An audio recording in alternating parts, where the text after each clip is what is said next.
Welcome back mga kaaltab. Ito na naman po ang inyong lingkod, si Mr. Destiny. Well, throwback video lang po yung pinapakita natin. Pero hindi po ba mas maganda nga po itong throwback video na to na kung saan nga po talaga naman pong mapapaisip po kayo.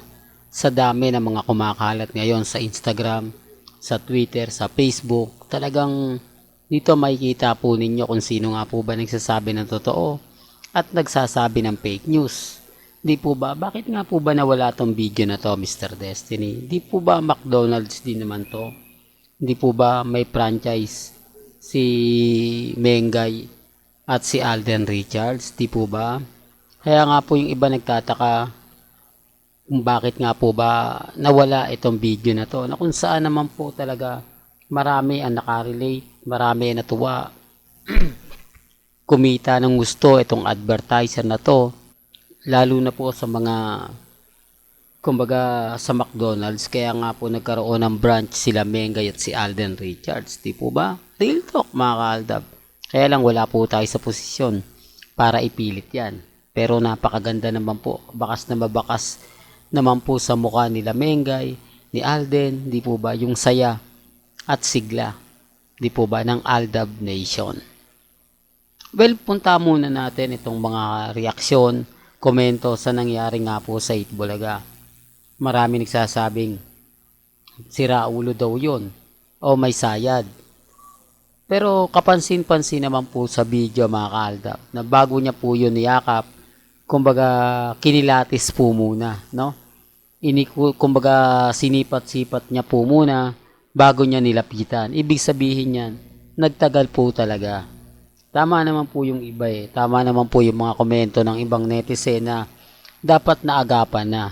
Hindi na sana nakalapit pa kasi doon talaga yung punte. Yung tipong alerto sana yung mga security. Di po ba? Alerto sana na kumbaga bawal yan. Di po ba? Kumbaga doon ka lang. At wala pa pong contestant mga kaaldab na gumawa ng ganun. Na lumapit doon sa babae, di po ba? Kaya nga sabi ko sa inyo, maano yung security maluwag. Kaya nga po umaani nga po ng maraming komento, maraming mga tanong na kung saan nga po mga kaaldab, talaga naman pong mapapaisip po kayo. Pero magandang magandang comedy. Di po ba? Kaya lang syempre hindi nga po talaga maganda para dun sa babae. Di po ba na kumbaga mapapaisip ka, anong nangyari? Bakit nagkaganito? Bakit hinayaan naman ng mga etc. Di po ba? Maraming yan, trending nga po sila ngayon eh. Viral ang Itbulaga. Di po ba? Hindi yan ang topic natin pero pinag-uusapan pa rin po dahil in-upload naman po natin yan. Kita nyo naman po na talagang umangat po ang mga views, di po ba? Kaya nga sabi ko sa inyo, ako, masaya po tayo sa mga nakikita po natin, nababasa po natin.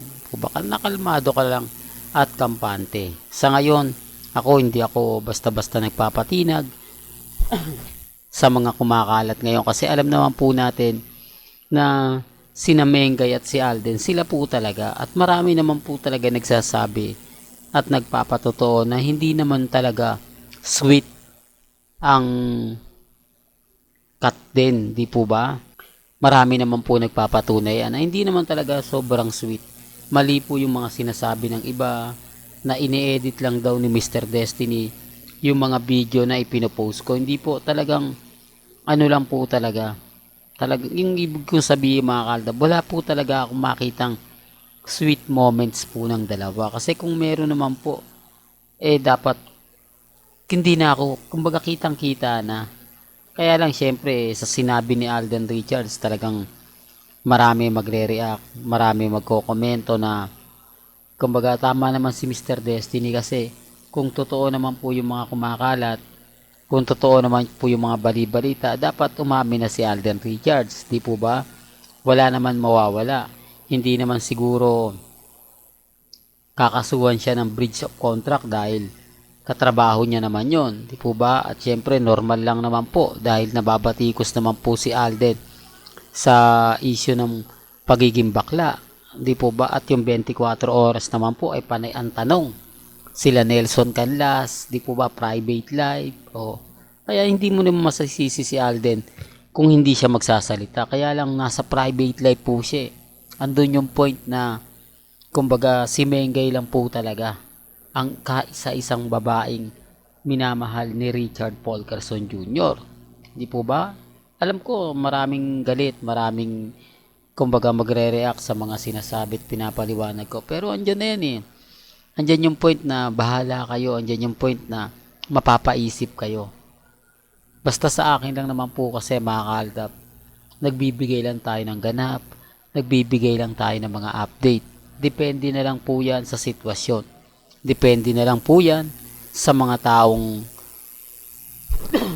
nagre-react at nagko-komento. Kasi hindi naman po talaga nila alam ang buong istorya at buong kwento. Although sinasabi ng iba sa akin, hindi, throwback ka lang magaling, Mr. Destiny.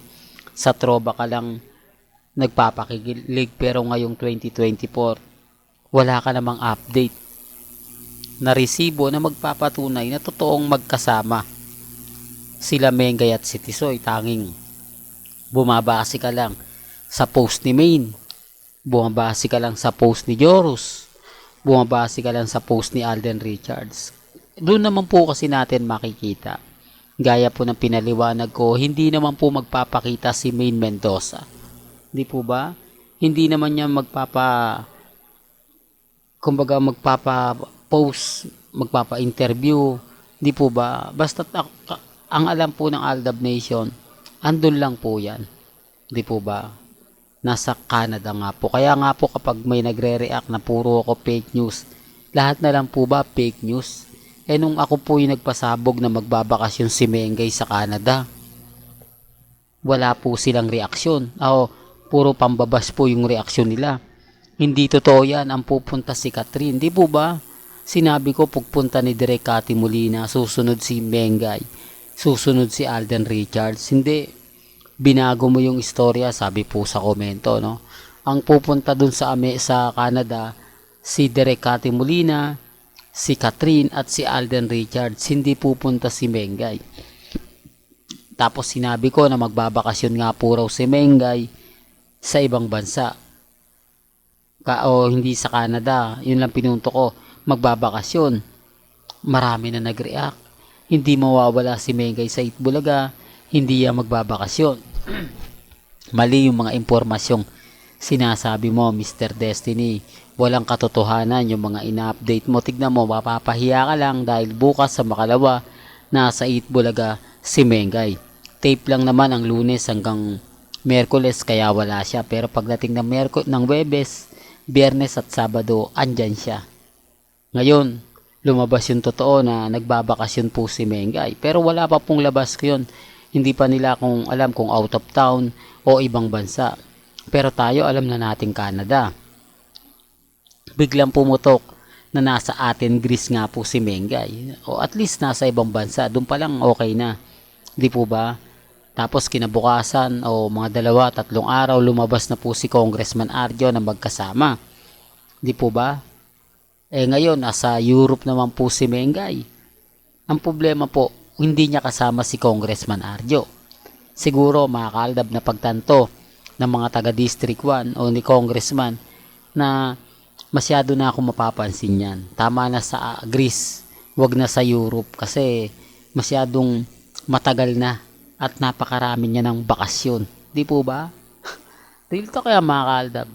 Well, hanggang dito na lang po ang ating latest updates. Kaya kung gusto nyo pa po ng pinaka-latest at sariwang update, abay tumutok lang po kayo dito po sa channel ni Mr. Destiny para updated po kayo sa mga latest at sa mga bagong video po na ilalabas po natin maya-maya lang. Kaya kung bago ka lang sa channel na to, at isa kang true-blooded Aldab Nation na nagmamahal kina Mengay at Tisoy, tama po ang channel na pinuntahan mo, kaya consider na po kitang bagong subscriber. At huwag mong kalimutang i-share ang mga video po natin sa mga mami, sa mga titas, at sa mga senyor.